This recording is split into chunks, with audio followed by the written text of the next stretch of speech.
အားလုံးပဲမင်္ဂလာပါကျွန်တော်ဒီနေ့မှာတော့တရုတ်ဘာသာစကားမှာပေါ့နော်အသုံးများတဲ့ရှမဲဆိုတဲ့မိကွန်းနံစာကြောင်းကိုကျွန်တော်မျှဝေသင်ကြားသွားမှာပဲဖြစ်ပါတယ်ပေါ့နော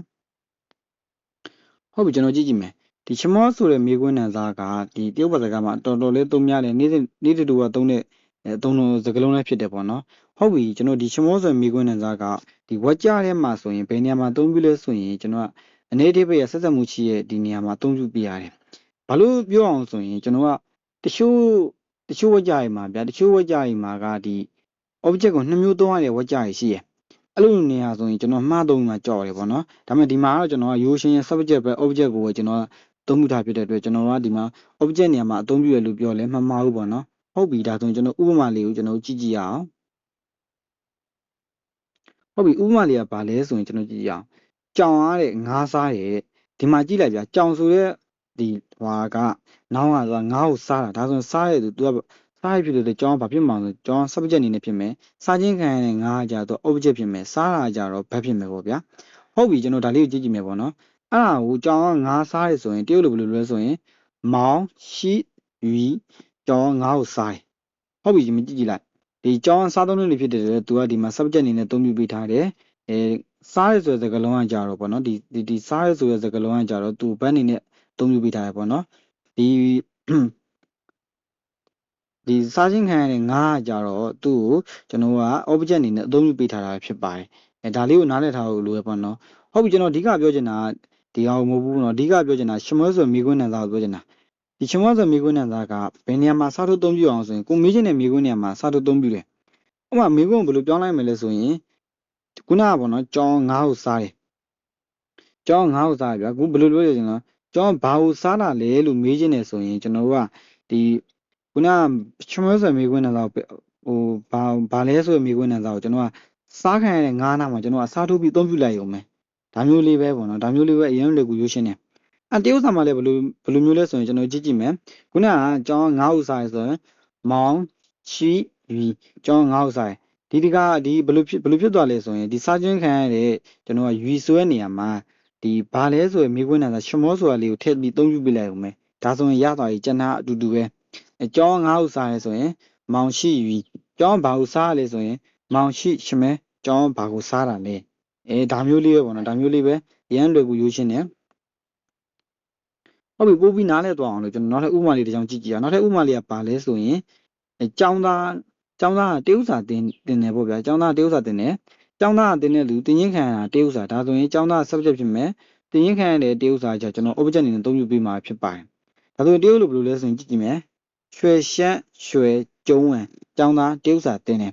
ဟုတ်ပြီတင်တဲ့ကျောင်းသားကကြတော့ကျွန်တော် subject အနေနဲ့သုံးပြုပေးထားတယ်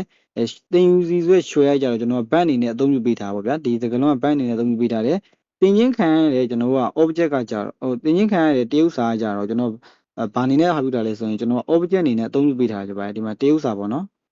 ်သူကကြတော့ object အနေနဲ့အသုံးပြုပေးထားတာဖြစ်ပါတယ်ဟုတ်ပြီဒီမှာကြည့်ကြည့်လိုက်ကျောင်းသားကတရုတ်စာကိုသင်တယ်ဗျာကျောင်းသားကဘာကိုသင်တာလဲဆိုရင်ကျွန်တော်ဘယ်လိုရေးမလဲဆိုရင်ကျွန်တော်ကြည့်ကြည့်မယ်ခုနလိုကျွန်တော်စားထုတ်တော့ခုနကျောင်းသားကတရုတ်စာသင်တယ်ကျောင်းသားတရုတ်စာတင်တာကိုကျွန်တော်ကကျောင်းသားဘာကိုတင်တာလဲဆိုရင်တရုတ်စာနေရာမှာကျွန်တော်ကဘာဆိုတဲ့စကားလုံးလေးကိုစားထုတ်အသုံးပြုပေးလိုက်ရုံပဲ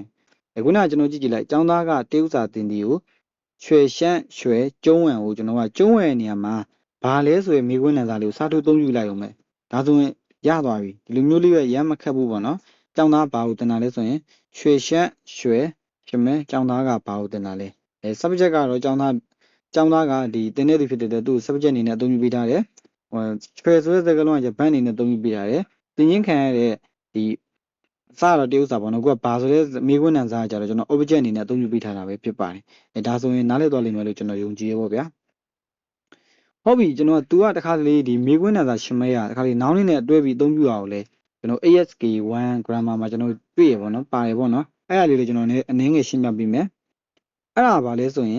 ်မြန်မာစာကျွန်တော်ကြည့်ကြအောင်။သူမားတဲ့တရုတ်ဟင်းစားတယ်။သူမကစားတယ်ဘာကိုစားရလဲ။တရုတ်ဟင်းကိုဒါဆိုသူမကစားသုံးတဲ့သူစားချင်းခံတဲ့တရုတ်ဟင်းရကြတော့ကျွန်တော်ကဘက်ဖြစ်မယ်ပေါ့နော်ဟုတ်တယ် object ဖြစ်မယ်စားချင်းခံရတဲ့ဒီတရုတ်ဟင်းရကြ object ဖြစ်မယ်ပေါ့နော်ဟုတ်ပြီအဲ့ဒါကျွန်တော်တရုတ်လိုအရင်ဆုံးကြည့်ကြည့်အောင်သူမတရုတ်ဟင်းစားတယ်ဆိုရင်တရုတ်လိုဘယ်လိုလဲဆိုရင်他系中国菜他系中国菜ဒါဒီလိုမျိုးရှိပါနော်စားရတူမှာじゃကျွန်တော်တို့က subject အနေနဲ့အသုံးပြုပေးထားတယ်တေယုံဟင်းတေယုံစားခြင်းခံတဲ့တေယုံဟင်းကြတော့သူကကြတော့ object အနေနဲ့အသုံးပြုပေးထားဖြစ်တယ်ပေါ့ဗျာစားတာကြတော့ကျွန်တော်ကရှိဖြစ်တယ်ပေါ့နော်သူကဘတ်အနေနဲ့ဘတ်အနေနဲ့အသုံးပြုထားတာဖြစ်ပါတယ်ဒီစားတယ်ဆိုရှိရကြတော့ဟုတ်ပြီကျွန်တော်ကသူကတေယုံဟင်းစားတာကိုကျွန်တော်သူကဘာစားလာလဲလို့စားလို့အသုံးပြုမယ်ဆိုရင်ဘယ်လိုရေးမလဲဆိုရင်ကျွန်တော်ကြည့်ကြည့်မယ်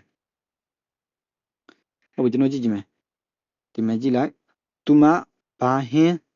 စားလဲသူမဘာဟင်းစားလဲဆိုတော့ဘာဆိုရဲမိကွင်းနံစားနဲ့ဟင်းဆိုရဲနောင်းနဲ့ပေါင်းထားတာပေါ့နော်ဒါကိုသိရှိထားဖို့လိုအပ်တယ်ဒီမှာဘာဆိုရဲမိကွင်းနံစားနဲ့ဘာဆိုရဲရှမွဲနဲ့ဟင်းဆိုရဲရှိုက်နဲ့ကိုပေါင်းထားဖြစ်တယ်အဲ့ဘယ်လိုလဲဆိုရင်ကျွန်တော်ကြည့်ကြည့်မယ်ထားရှိရှမွဲရှိုက်သူမဘာဟင်းစားတာလဲသူမဘာဟင်းစားရလဲပေါ့နော်အဲ့ဆိုရင်ကျွန်တော်ဘယ်လိုလေးစားသုံးမလဲဆိုရင်ဘာဟင်းဆိုရဲစကားလုံးကိုကျွန်တော်ကကျုံးဖို့ရှိုက်ဆိုညာမှာစားလို့သုံးပြရုံပဲဒါပေမဲ့ခုနကသူကခုနကလို့ရှမောတစ်လုံးနဲ့မဟုတ်ဘူးဗျာရှမောတစ်လုံးနဲ့မဟုတ်ဘဲနဲ့သူကဘောင်းဆိုနောက်ကနံပါလာနံဘောင်းဆိုရှိုက်ဆိုဟင်းပါလာအဲ့ဒါလေးက grammar နီးရဘလို့ဆက်တယ်လဲဆိုရင်ကျွန်တော်ရှင်းပြပေးမယ်ဒီစားတဲ့ဆိုတဲ့သူမကတော့ကျွန်တော်က subject အနေနဲ့ပဲအသုံးပြုပေးထားတာဒီစားရဲဆိုတဲ့စကားလုံးကကြလဲရှိအနေနဲ့အသုံးပြုပေးထားတယ်ဒါကိုနားလဲရဆိုရင်ကျွန်တော်ခဏဖြတ်လိုက်မယ်ပေါ့နော်ဒီမှာဘာရှိလဲဆိုတော့ဘာဟင်းပေါ့နော်အဓိကဘာဟင်းကကြတော့ဘာနဲ့ပေါင်းတာဆိုတော့မိကွင်းနဲ့သာဘာလဲဆိုရှင်းမနဲ့ဟင်းဆိုတဲ့ထိုက်ဆိုတဲ့စကားလုံးလေးပေါင်းထားတာအဲ့ဒါဘယ်လိုမျိုးလဲဆိုရင်ဒီမိကွင်းနဲ့သာရှမောကဒီချိုက်ကိုတွားပြီးအထူးပြုပေးထားတာဒီအထူးပြုထားတဲ့စကားလုံးတစ်လုံးတွဲလုံးမှာကျွန်တော် object အနေနဲ့အသုံးပြုပေးထားဖြစ်တယ်ပေါ့နော်အဓိကတော့ object ဘယ်လိုရလဲဆိုတော့ရှင်းပြတာပါပဲအဓိကရိုးရှင်းပြောမှဆိုရင် object ဘယ်လိုရလဲဆိုရင်ဒီမိကွင်းနဲ့သာရှမဲကနောက်ကနံဖြစ်တဲ့ရှိုက်ကိုဟင်းကိုတွားပြီးပေါင်းထားတာဖြစ်တယ်ပေါ့နော်ဒီစကားစုတွဲလုံးကိုကျွန်တော် object အနေနဲ့အသုံးပြုပေးထားတာကိုကျွန်တော်ရှင်းပြရခြင်းဖြစ်ပါတယ်ဒါဆိုရင်ကျွန်တော်မိကွင်းနဲ့သာရှမောနဲ့ပတ်သက်ပြီးနားလည်သွားလိမ့်မယ်လို့ကျွန်တော်ယုံကြည်ပါတယ်ပေါ့နော်နောက်ဘာလို့ grammar နည်းရပါသိချင်ပြီလဲဆိုတော့ကျွန်တော် comment မှာမေးခဲ့နိုင်ပါတယ်ကျွန်တော်အမြန်ဆုံးကျွန်တော်တင်ပြပေးမယ်ပေါ့ဗျာအားလုံးကျေးဇူးတင်ပါတယ်